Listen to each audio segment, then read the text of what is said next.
If you don't, it's got to be a bigger calling than that. That's the, it's got to be that you're doing it for yourself to prove that you could do things that other people told you couldn't do. You know who's going to be good is, there's two people that are going to be great entrepreneurs, two types. It's going to be the person that came from a good family and they were brainwashed since birth that you're supposed to work hard and do good and outperform the others. It's somebody that had a relatively healthy nurturing, enough of a tiger mom or the ambitious Jew mom that's pushing you to do stuff, but not so much that it's debilitating, Because some of those tiger moms really crush a kid's spirit. Some of the parents, some of the dads out there that beat their son into compliance and tell him he's a piece of shit. If he doesn't do the top in his class, he's a piece of shit. I've seen some of those guys. There's a kid I went to school with. We were never friends. We used to fucking fight all the time. He was a trained boxer and I was just a ruffian, and we used to beat the piss out of each other, and usually I would win. But he gave me black eyes and bloody noses, and I had plenty of that too. And it's not an exaggeration to say 18, 20 times we were fighting with each other. He lived a block away from me.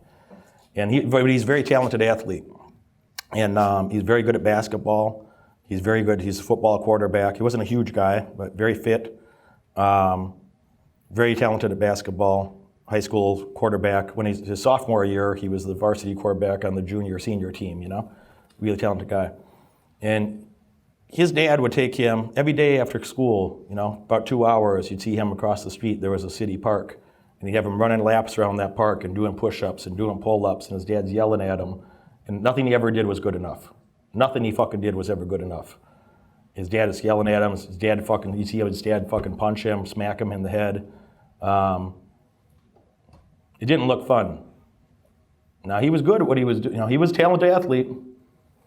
He's Golden Glove boxing champion, which, that just takes a few fights, but it sounds good. Golden Glove boxing champion, great quarterback. He had scholarship money to go to college. You know what he did instead of college? Cocaine. As soon as he moved out of his family's house, as soon as he could get away from his fucking dad who yelled at him and told him he was going to be a piece of shit forever, instead of going to college with his scholarship money, he just went and did a lot of cocaine. I don't know what happened to him today. I have no idea, but I bet it wasn't good. It wasn't inside his real potential, But the people that are going to do really good is somebody that came from, your parents cared enough to tell you to not be a piece of shit. Your parents cared enough to make you go do something if you didn't feel like it, and instill some sense of discipline or an expectation of a high-level outcome. A lot of those people are going to do really well.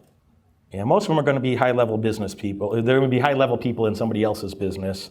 They're not entrepreneurs, but some of those people are entrepreneurs because they had the confidence and they had the mentors and they had people around them. They were well-trained, they were well-disciplined, and they're going to go do something.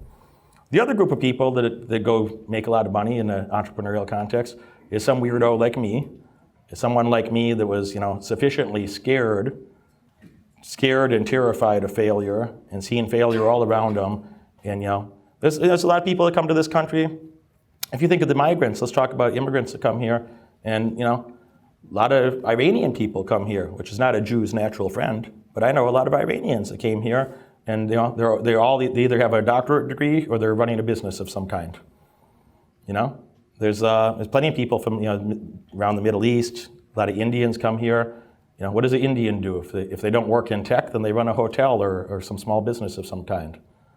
So this is what they do. There's a lot of people that are like that. They came from a shittier circumstance, and when they hear an American complaining about something like they have it tough, it's just like, oh, you never left America. I see you never left America. You don't know what poverty looks like. You don't know what a bad day really is.